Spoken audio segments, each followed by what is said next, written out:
the love story in The Shape of Water for me is all about innocence and honesty.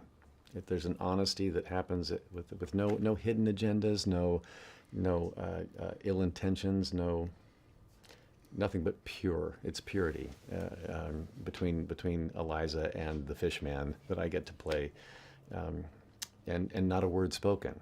With no verbal dialogue. It's a heart connection that happens on film. So there's something very pure about that, not polluted with words.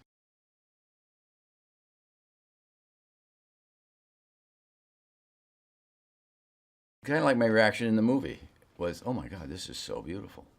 And I went around. I was looking around your butt and your shoulder. It was pretty cool. It was pretty amazing. And that's when you thought, wow, this movie could be really interesting.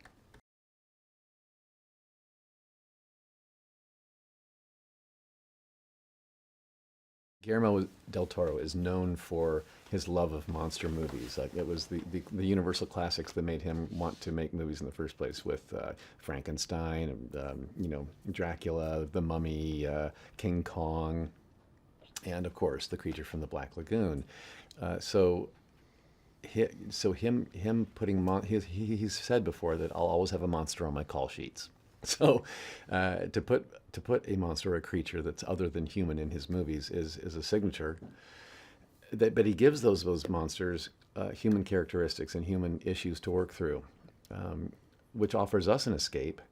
As an audience, offers us an escape to watch these monsters dealing with issues, and we get to step out of reality for a minute and go into this fantastical world, and come out of that theater a little bit empowered to face the monsters and demons in our own life, and to if we feel like an underdog, like all the underdogs that Guillermo's put on film, we get to see that an underdog can win and can find a voice and can triumph in the end.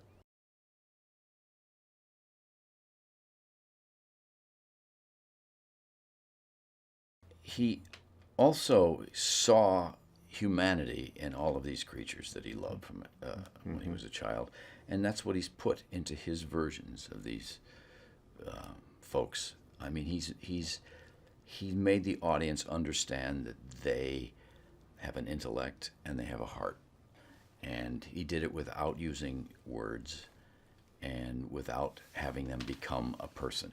So it's pretty great, and he does it through Sally Hawkins. It's her response to the creature that makes you understand that she sees something in them that we better look for.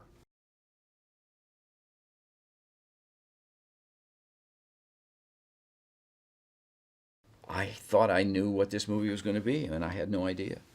And I'd seen Guillermo del Toro movies, and I made this movie, and I saw the stuff he shot and everything, but I didn't know how it all went together. I didn't understand boiled eggs. I knew he used them, and I knew but the way it was cut and the way he told the story blew my mind, because it speaks in a film language that nobody talks in anymore.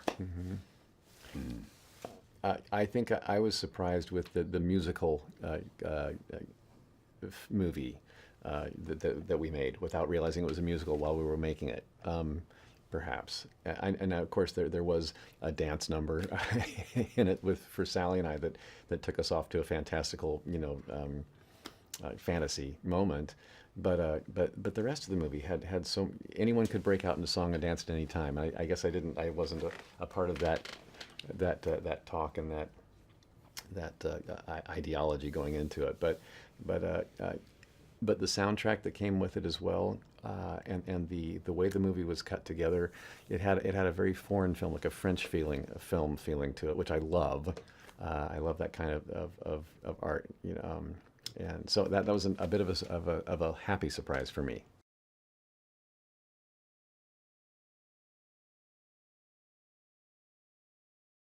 The music, for me, was definitely a mood setter, or a contrast of what we were watching, something that might be a little dark and it might have a whimsical musical note going over it.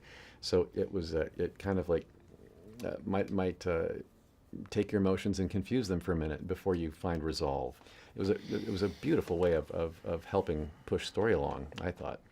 Well, Alexander Desplat, when he talked about making this, writing the score for this, and he said I didn't do it on purpose. When I went back and looked at the melodies that I'd written, they do this, like a water. wave. And he said it can't be drama. It has to. Well, I mean that's the job of a composer, to find the heart of the film and help it. And it never gets in the way. It's absolutely beautiful.